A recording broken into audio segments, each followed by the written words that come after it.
Okay guys, we're going to be doing something a little bit different today. We're going to be reviewing a web series, one that I really like and to think deserves my attention. So, today we are reviewing RWBY Season 1, or Volume 1, or whatever it is they're calling it. Yeah, today we're reviewing RWBY. The latest creation from Rooster Teeth, creator of popular web series Red vs. Blue, among other things, RWBY is the brainchild of director and lead animator Monty Oum, as well as writers Miles Luna and Kerry Shawcross. Starring Lindsay Tuggey as Ruby Rose, Eberle as Weiss Schnee, Arryn Zech as Blake Belladonna, and Barbara Dunkelman as Yang Xiao Long. It also features several Red vs. Blue alumni such as Kathleen Zuelch, Shannon McCormick, Jen Brown, and Samantha Arryn, as well as a couple other new voice acting talents thrown into the mix. The show is about a group of teenagers who are trained to be monster hunters in a world that is in a time of peace after a great war, but dark forces are threatening to throw it back into chaos. I'll be honest, I was a little hesitant getting into this show in the months leading up to it, and the trailers weren't really doing much to alleviate that. With every trailer that was coming out, I was asking the same question, what the hell is this? To which every trailer kept replying, chicks with giant gun blades kicking ass. To which I responded with, oh, well, okay then. I wasn't entirely sold on the show until the pilot finally aired, and to give you a little idea of what my thought process is like, I'm going to give you a glimpse into my mind, scary place I know, and recap my thoughts during the first few minutes of the pilot episode. So, here we go! Legends. Stories scattered through time. Okay, already we're going with the Virginia Madsen from Dune opening. That's an okay sign. Heroes and villains, forgetting so easily that we are remnants, byproducts of a forgotten past. Man, born from dust. We were born from dust? Does that mean I'm vacuuming out my ancestors whenever I clean my room? An inevitable darkness, creatures of destruction.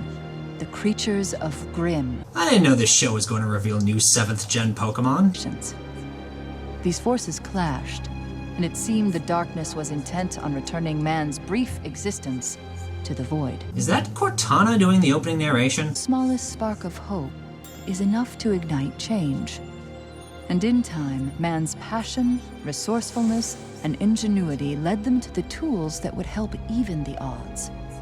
This power was appropriately named Dust. So we were born from the thing we used to kill monsters. I'm already lost. But even the most brilliant lights eventually flicker and die.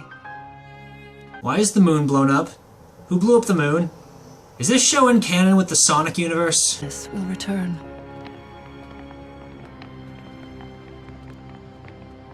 Okay, let's just get this out of the way now. Yes, he stole that outfit from Malcolm McDowell's closet. Guardians. But perhaps victory is in the simpler things that you've long forgotten. Things that require a smaller, more honest soul.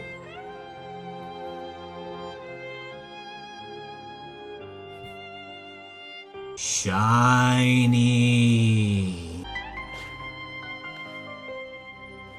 Do you have any idea how hard it is to find a dust shop open this late? Please, just take my lien and leave. Shh. Calm down. We're not here for your money. Grab the dust. So they're not robbers, they're just junkies. No other group of people would go through that much trouble for powder.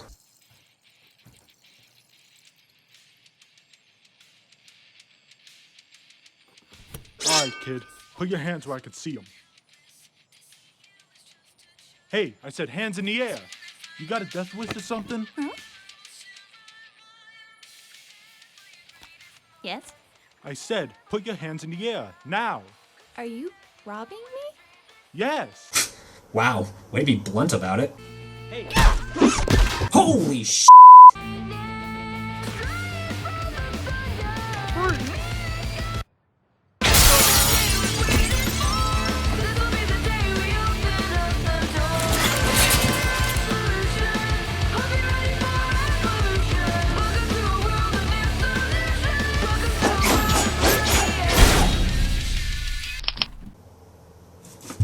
Alright, I'm in.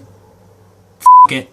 Like Leonardo DiCaprio said, "You had my curiosity, but now you have my attention. I may not understand what the hell is going on, but I'm willing to suspend my disbelief long enough for you to tell me." From there, it is a very slow journey. The entirety of Season 1 is spent in world-building mode, establishing the world, establishing the characters, who each one is, what weapons they use, how they act around others, and also how the school works.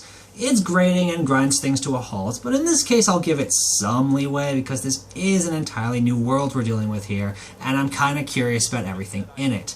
And I know, writing 101, you should show as much of your world as you can early on, but I feel like that's sensory overload. Give it to us in bits. Although I do have some issues with the pacing, but I'll get into that a bit later. Now, I've seen a lot of anime reviewers, whether they're reviewing episode by episode or whether they're just bitching about it on Twitter, comparing this show to how it compares to other anime of the genre.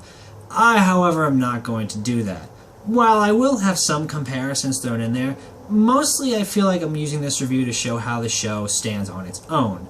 Also, I am not an anime guy at all, mostly due to the fact that I've had some very bad experiences watching anime that have scarred me for life. And I wouldn't even know what the proper comparisons for RWBY would be anyway, mostly because I don't even really know if I would call this an anime. I'm really not sure what you'd call RWBY. It's not technically an anime, not from where I'm sitting, even though it does have its corny anime moments, and it's definitely not a machinima, which is what Rooster Teeth is famous for, so oh, who cares what it is? It's here, it's present, that's what matters, so let's stop pussyfooting with it and get on with the show. Starting off with characters, every character has their own specific personality.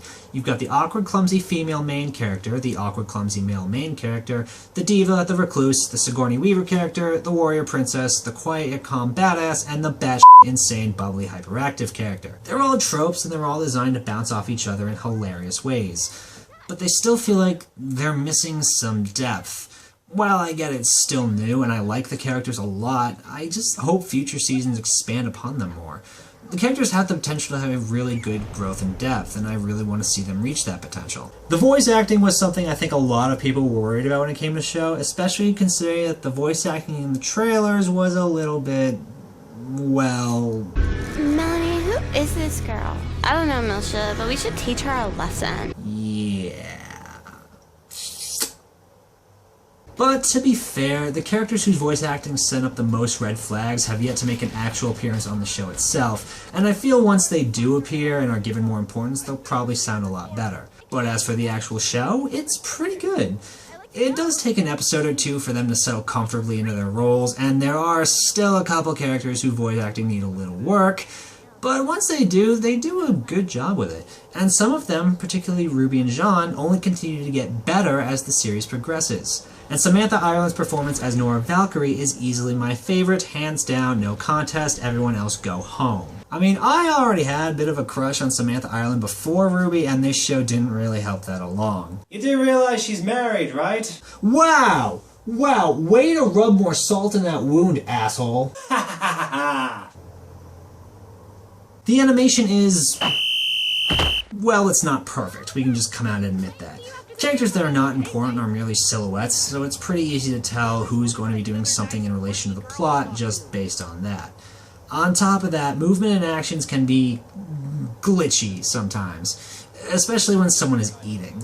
I understand the show is still testing its wings and that it is being made on a limited budget, and it still looks really pretty, don't get me wrong, it just still has a few kinks it needs to work out. But the thing that drew everyone in, we all know it, are the action scenes. And really, I shouldn't even have to mention the action scenes. It's Monty Oum. The man eats, drinks, and shits well choreographed and possibly awesome fight scenes.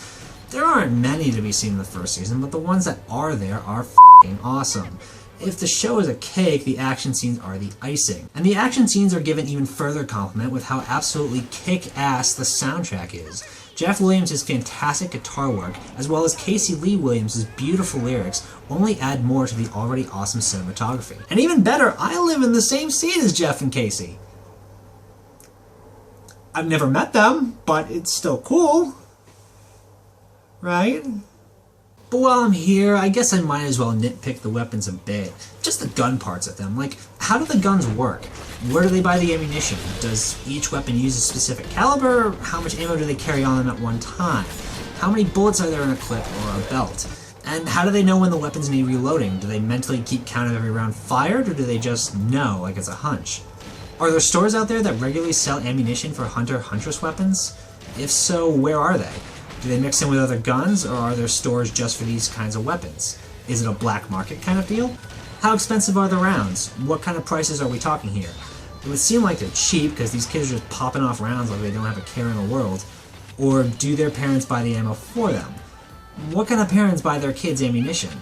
And for that matter, what kind of parents let their kids use these high-tech weaponry? This is kind of like what being in my mind is like on a daily basis. I mean, I'm not even going to get into my thoughts on the historic battles of the Great War, or how many different kind of species of faunus there are. Faunuses, fauni, whatever the plural for that is. Because that would take far too much time, and I would just be here for hours ranting about my thoughts and conspiracy theories for that. And you know what? I'm not going to rag on the weapons too much for them being how they are. I mean, take all the weapons combined, they still make more sense than Squall Leonhardt's gunblade. Except for Ren's weapons. I really don't understand what those things are. But if we're going to talk about the positive, then I gotta talk about the negative too. Now, please keep in mind, every complaint I have about this show can really be filed under one of two categories. The limited amount of time each episode has to work in, and the lack of a proper budget these creators are working under. This is by no means a dig at the writers, voice actors, directors, stunt people, or any other person that works on the show, all of whom have proven time and again that they are really good at what they do. This is not a dig at them, this is just more of an overall complaint of the restrictive conditions they're forced to work under. Now, with that said, the episodes are short. This is very much true. Again, this goes back with the limited budget thing, where I understand why it is that way, but it doesn't mean I necessarily accept it. Not so much because short episodes means it gives so little to satisfy each week, but because it feels like there's a lot more story here that isn't being told. We're just getting the bare minimum of what could pass as a great story, and I know they want to do more with it. Budget issues shouldn't hold back a good story. Hell, Doctor Who has been working on little to no budget for 50 years now, and it's been doing just fine telling a story. Maybe that's not a fair thing to compare a web series to an age-old television show, but the point still stands. Red vs. Blue is a show that could manage to fit in plot in a small amount of time, usually 5 to 7 minutes. It's a formula that has worked and is continuing to work for over a decade now, either because of the existing Halo engine, or the writers themselves, or whatever reason you can think of. However, what works really well for one show does not necessarily work well for another, and RWBY is a show that could definitely benefit from having a couple extra minutes tacked onto it regularly. I don't even mind if those extra minutes don't contain an action scene. Action scenes don't concern me.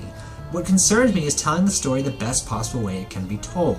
With every episode I watch, it just screams for more time. I watch these episodes and my brain just goes, please God, somebody get these people a workable budget. And if the events and information we were getting every episode were dull or not important to the plot at all or anything like that, then I would just write it off as bad writing for a dull show. But the fact is, the stuff we're learning about is really, really fascinating.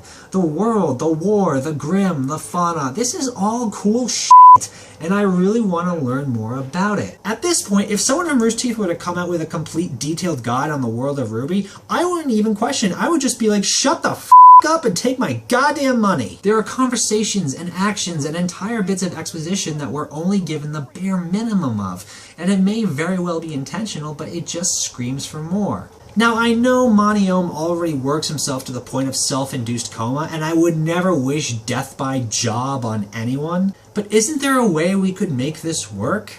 Isn't there a way we could still fit in the proper amount of story and extend the time just a little bit? I don't think I'm being all that unreasonable here, am I? I mean, maybe I am, in which case I apologize, but I don't think I am. And bottom line here, RWBY is not Red vs. Blue. It's different story-wise, it's different character-wise, and it's different structurally. And to put RWBY on the same kind of bracket of production is not only harmful to it now, but extremely detrimental to its future growth. And the same goes for the writing. I know I said the characters have a lot of potential, but right now it feels like we are going through the motions. Why is RWBY the leader of Team RWBY despite not liking human interaction and not having any leadership capabilities? Because she's the main protagonist? She doesn't act like a leader. Leadership is something you earn, not something you're just given because the head professor has a hunch about it. I get that she now has to learn to be a leader, but if she didn't have those qualities in the first place, then it doesn't feel like she should be in a position to learn them now. Every single member of the team has more of a reason to be called a leader, even Blake, despite being the most withdrawn of the four. At least Jaune looks like he really could be the leader of a team if he just grew a pair, but Ruby's character up until her initiation is that she likes running solo. If it was just her learning to be on a team, that would be fine, but leading it is a little bit too much. And speaking of Blake, why is it that she now has been reverted to that of a background secondary role? I mean, normally it wouldn't really bother me so much because it is the first season and we are still kind of developing the characters more.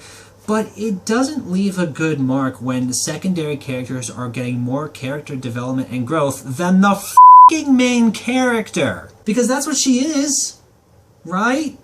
I mean, wasn't that the whole point of the trailers? You know, the ones you guys teased for months depicting the four girls as the main characters? Because they are? Or did I just misinterpret that? I mean, I like Jaune, don't get me wrong, but why is he the one getting a 4-episode story arc? He's a secondary character. Blake's name is in the f***ing title. Develop your mains first and your secondaries after. That's basic character writing 101. I mean, I understand if you're going to be developing these characters for a reason that's going to be important in the future, but right now the secondary characters are getting more development than the main characters who still don't really feel fully developed. And all this goes right back to what I was talking about the shortness of the episodes. 6 or 7 minutes is just not enough time to be developing these characters, or for developing this kind of a story. I'm torn on how the story has been going. On the one hand, I like how slow-paced it's been because I feel like I'm taking my time with discovering this world and its characters. But on the other hand, important things really should be happening more often. It's a mixed bag, really, and while I know that's Rooster Teeth's thing, RWBY feels like the kind of show where a lot more should be going on in each episode than it currently is. Again, a small budget should not get in the way of good storytelling. Tell a story you want to tell, and tell it as well as you possibly can. I know it seems like I'm being kind of harsh on the show right now, and you may be wondering, well, why the hell do you watch it if you have such a big issue with how the story is being told? Because I am a person who believes that criticizing the things you love is just as important, if not more so, than criticizing the things you hate. And the fact of the matter is, I love this show. I think it's a great show. Thursdays have become my favorite day of the week for this reason solely. When you get right down to it, RWBY still has the kind of charm and passion that Rooster Teeth has put out with its content all of these years. And I still believe this show has so much potential. I mean, it's not like it's gonna completely crap the bed a third of the way through its 3rd season and from then on in just release episode after episode of painfully boring filler that doesn't answer any of the major questions and instead only infuriates its long-standing audience. I mean, really, what popular web series would dare do such a thing? Oh, f*** you! What I'm saying here is that I think RWBY is a show that has a ton of potential, and I hope, given time, we get to see this show on the kind of level it's supposed to be at. From what I've heard of the RT crew, this is a show that clearly wants to stick around for a really long time, and I sincerely hope it does. I really want to see where this show goes. I just hope it's not at the pace we've been getting it at. So, viewers, if this show needs a budget, I say, let's get them a budget. Pass this show along. Tell your friends, tell your neighbors, tell your enemies. Spread the word as far as loud as you can. Donate if you have to. Become a sponsor. Buy the shit on the website. Because otherwise, guys, if this show doesn't get the support it needs, then this truly does become an anime without a budget. And need I remind you of the last anime we had that didn't have a budget? Congratulations! Congratulations! Congratulations! Congratulations! Yeah! So, support Rooster Teeth, guys, and donate to them. Otherwise, this... My life is worth living here! Yeah! Happens all over again, and no one wants that. Overall, RWBY is a show with a lot of promise that still has a lot of kinks it needs to work out. But I'm confident it'll become something great. It already has the makings of being something that'll last a long time, and I look forward to being along for the ride. And I really look forward to seeing what kind of new writing, acting, and editing staff they bring on for future seasons, as well as what kind of new talent they bring on to Rooster Teeth's site in the future. Psst.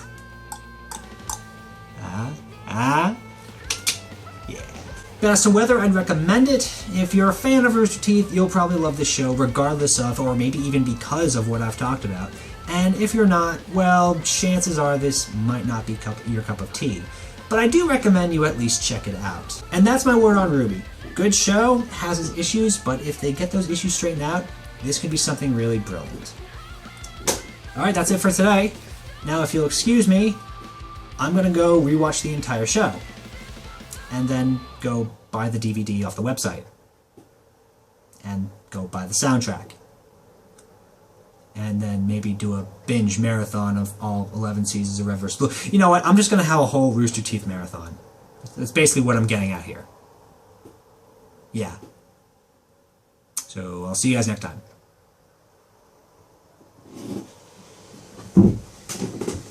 Oh! Ow! Oh! I did not think this through. I did not think this through. From Shannon!